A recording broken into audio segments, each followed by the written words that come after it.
Hello दोस्तों, आपके अपने channel study with easy tricks में आपका स्वागत है। आज हम लोग जानेंगे घड़ी में जो दर्पण और जल प्रतिबिंब से रिलेटेड क्वेश्चंस होते हैं उनके बारे में। सबसे पहले हम लोग सीखेंगे जो दर्पण से संबंधित क्वेश्चंस होते हैं उनको कैसे सॉल्व किया जाता है। एक क्वेश्चन दिया है कि घड़ी में 6:40 हो रहे हैं। एक घड़ी है, उस पे 6:40 हो रहे हैं। यदि इसको दर्पण में देखेंगे तो टाइम कितना दिखाई देगा। तो क्या करेंगे हम लोग, इसको 11:60 में घटा देंगे। जो ये टाइम दिया है दर्पण में देखने के लिए, दर्पण में कितना टाइम है उसको निकालने के लिए क्या करेंगे, इस टाइम को 11:60 में घटा देंगे। तो कितना टाइम निकल के आया, 5:20। घड़ी में कितना टाइम दिखा रहा है, 6:40। और इसको जब हम लोग दर्पण में देखेंगे तो क्या टाइम दिखाई देगा, 5:20। फिर नोट करके एक क्वेश्चन समझ लेना, नोट करके एक पॉइंट समझना है कि यदि जो ये टाइम दिया है, यदि कभी भी टाइम पूछे दर्पण में कितना हुआ है और वो टाइम अगर 11 और 1 के बीच में है, तो फिर क्या करेंगे हम लोग, 11:60 में से ना घटा करके हम लोग क्या करेंगे, 23:60 में घटाएंगे। 23:60 में, जैसे क्वेश्चन दिया है, एक घड़ी है उस पे 12:20 हो रहे हैं। एक घड़ी है उस पे 12:20 हो रहे हैं। यदि इसको हम लोग दर्पण में देखेंगे तो टाइम कितना दिखाई देगा। तो क्या करेंगे हम लोग, इसको जो टाइम दिया है इसको क्या करेंगे, 23:60 में घटा लेंगे। 12:60 हम लोग 12:20 हो रहे हैं ऐसे। तो कितना टाइम है, जब हम लोग दर्पण में देखेंगे तो कितना टाइम दिखाई देगा, 11:40। अगर 11 और 1 के बीच में है तो 23:60 में घटाते हैं। यदि अन्य है तो क्या करेंगे, 11:60 में से इसको घटा लेंगे। तो दर्पण से संबंधित क्वेश्चंस इसी मेथड से सॉल्व हो जाएंगे, इस ट्रिक से। अब हम लोग सीखेंगे जल प्रतिबिंब से संबंधित क्वेश्चन कैसे सॉल्व किए जाते हैं। जल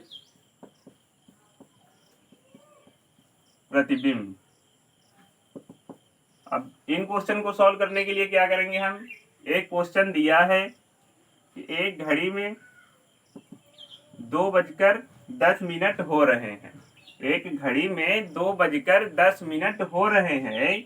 यदि इसको हम जल प्रतिबिंब में देखेंगे तो टाइम कितना दिखाई देगा। एक चीज याद रखना कि यदि दिया हुआ टाइम 5:30 से कम है, यदि दिया हुआ टाइम, जो टाइम पूछेगा ये दिया हुआ टाइम अगर 5:30 से कम है तो क्या करेंगे हम लोग, डायरेक्ट इसको 5:30 में घटा लेंगे।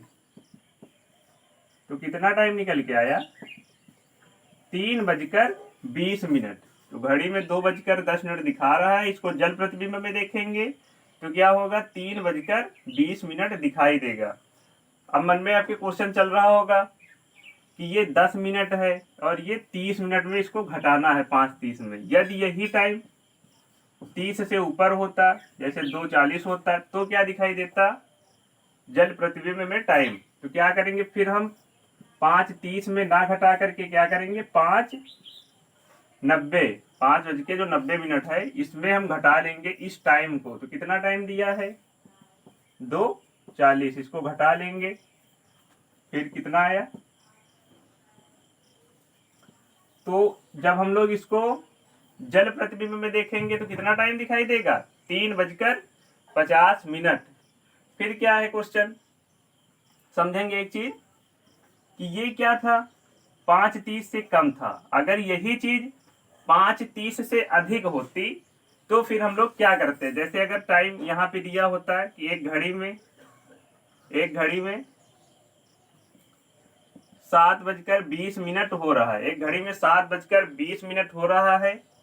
यदि इसको हम लोग जल प्रतिबिंब में देखेंगे तब टाइम कितना दिखाई देगा। तो उसको सॉल्व करने के लिए क्या करेंगे हम लोग, इस 5:30 में ना घटा करके हम लोग क्या करेंगे, हम लोग 17:30 में इस टाइम को घटा लेंगे। तो जो जल प्रतिबिंब बन के आएगा वो टाइम दिखाई देगा। क्या करेंगे हम लोग, इसको 7:20 को घटा लेंगे तो कितना निकल के आया, ये 10:10 सेम वही चीज, ये 20 मिनट है, ये 30 मिनट है, तो आसानी से घटा लिया। अगर ये ज्यादा होता, जैसे यहाँ पर टाइम दिया होता कि एक घड़ी है उस पर 7:50 दिख रहे हैं, तो उसको जल प्रतिबिंब में देखेंगे तो टाइम कितना दिखाई देगा। तो क्या करेंगे हम लोग, 17:30 में ना घटा करके क्या करेंगे, जैसे हम लोगों ने 5:90 में कर लिया था, तो हम लोग किस में घटाएंगे, 17:90 में। इस टाइम को कितना है, 7:50,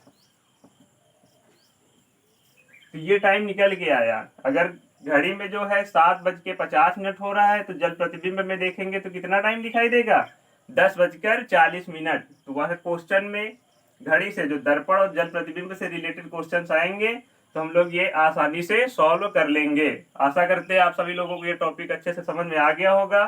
थैंक्स फॉर वॉचिंग दिस।